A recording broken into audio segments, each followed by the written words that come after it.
안녕하십니까, 크레이지 포뮬러입니다.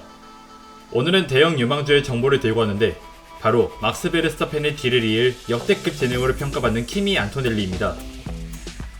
이탈리아 출신이고 무려 2006년생으로 대부분의 팬분들이라면 아시겠지만 이 어린 나이에 F1 시트에 이름이 거론되고 있습니다. 이 선수의 업적이라고 할 만한 것은 일단 F4에서 F2로 곧바로 승격한 드라이버라는 것입니다. 이는 F1 역사를 통틀어 봐도 유일에 가까운 기록이고, 또한 베르스타펜도 레드불의 주니어 팀이었던 토로로스에서 경력을 쌓고 레드불 시트를 차지했지만, 키미는 내년 혹은 내후년 시즌에 메르세데스의 시트 한 자리를 차지할 수 있다는 점에서 굉장히 색다르고 재미있는 인물이라는 것이 분명합니다. 그렇다면 키미 안토넬리라는 인물은 어떻게 이 자리까지 도달하게 됐는지 일대기를 말씀드리겠습니다. 먼저 유년 시절의 공식 루트라고 불릴만한 고카트 부문의 여러 대회에서 수상을 했습니다. 이지카트 인터내셔널 그랜드 파이널, 사우스 가라다 윈터컵, WSK 챔피언스컵, 슈퍼마스터 시리즈, 유로 시리즈에서 우승을 차지했고, 20년도와 21년도에는 CIK FIA에서 주관하는 카팅 유로피언 챔피언을 수상한 바 있습니다. 이렇게 유년기에 아주 많은 우승을 차지하고 난 후 곧바로 포뮬러 시리즈에 진입하게 됩니다. 2021년 15세하고도 3주라는 나이로 이탈리아 F4 챔피언십의 5라운드 서킷이었던 레드불링에서 프레마 레이싱 소속으로 싱글시터 데뷔전을 치렀고, 이 경기에서 4포인트를 획득하며 생신인으로서 높은 성과를 얻었습니다.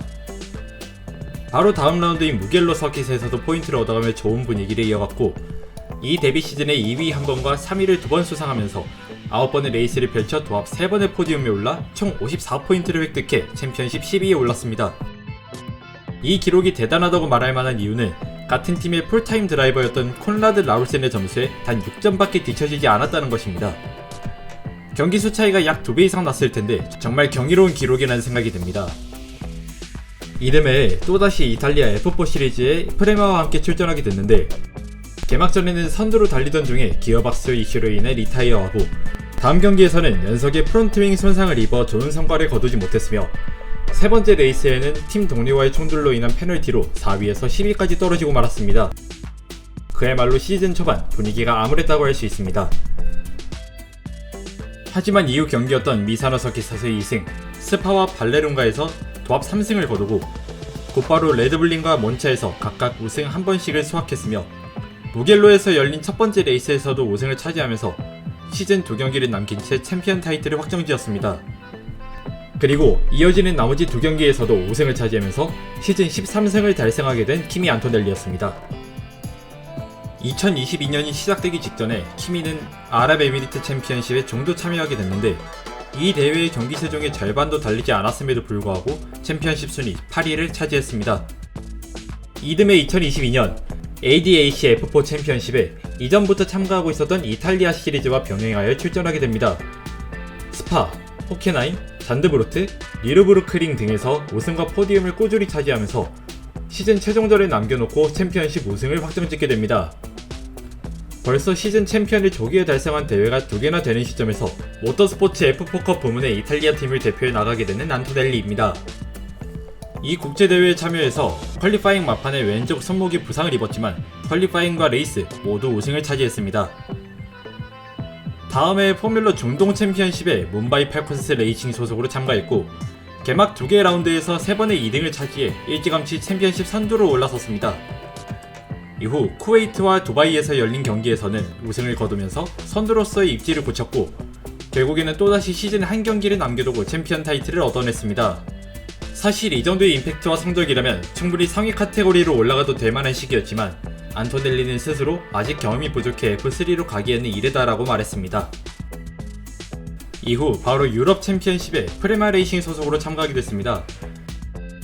이 시즌은 이몰라와 바르셀로나에서 모두 2위를 차지하며 시작했고, 스파에서는 우승을 차지했습니다. 뒤이어 폴 리카드 서킷과 무길로 서킷에서 연달아 우승을 차지했고, 이후에 꾸준히 포인트를 획득하며 2위와 39포인트의 격차로 챔피언십 우승을 얻어내는 데 성공했습니다. 정석적인 루트라면 F4에서 뛰던 안토넬리는 F3로 승급해야 하지만 이 드라이버는 남들과 달랐습니다. 2024년 F3 챔피언십 과정을 건너뛰면서 프레마 레이싱 F2 팀에 내년에 하스의 한 자리를 차지해놓은 올리버 베어만과 함께 뛰게 됐습니다. 사실 올 시즌 베어만과 안토넬리는 모두 성적이 그닥 좋지 않은데 이는 프레마 레이싱의 차량 성능이 떨어져 경쟁력이 부족해 유능한 두 유망주를 차지하고 있음에도 불구하고 팀 전체가 부진하다고 할 수 있겠습니다. 하지만 이런 암울한 상황 속에서도 여러 레이스를 거치면서 야금야금 포인트를 획득해 나갔고 실버스톤에서의 첫 스프린트 우승과 헝가리 서킷에서의 첫 롱 레이스 우승을 차지하면서 초특급 유망주로서의 저력을 보여주었습니다. 그리고 마침내 올 시즌 몬자에서 처음으로 대중들에게 모습을 비췄지만 10분 만에 사고가 나면서 아쉬움만을 남겨주었습니다. 17살의 이 소년이 왜 메르세데스의 미래라고 불리는지 충분히 알 수 있는 레이스를 펼쳐보였고 그렇게 내년 시즌 차기 메르세데스 드라이버로서 벌써부터 이름을 올리고 있는 상황이 됐습니다. 사실 현재 규정이 만 18세 이상의 드라이버만이 F1 모드에 참여할 수 있다는 조건이 걸려있는데 FIA에서 충분한 드라이버로서의 능력을 갖춘 선수라면 검토를 통해 만 18세 이상이 아니더라도 F1 모드에 참여할 수 있다라는 내용의 속칭 안토넬리법을 특별 제정해 많은 팀뿐만 아니라 협회에서도 이 선수에 대한 관심이 크다는 것을 알 수 있었습니다. 당장 내년 시즌에 데뷔할 수 있을지는 모르겠지만 이미 슈퍼라이센스를 위한 요건을 모두 충족했고 너무 성급할 것이 없는 나이임은 틀림없지만 메르세데스가 이 선수를 어떻게 사용할지는 두고 봐야 할 것 같습니다. 이번 영상은 여기까지입니다. 다음 영상 인물로 적합할 만한 인물 댓글로 적어주시면 영상 제작해보도록 하겠습니다. 지금까지 크레이지 포뮬러였습니다.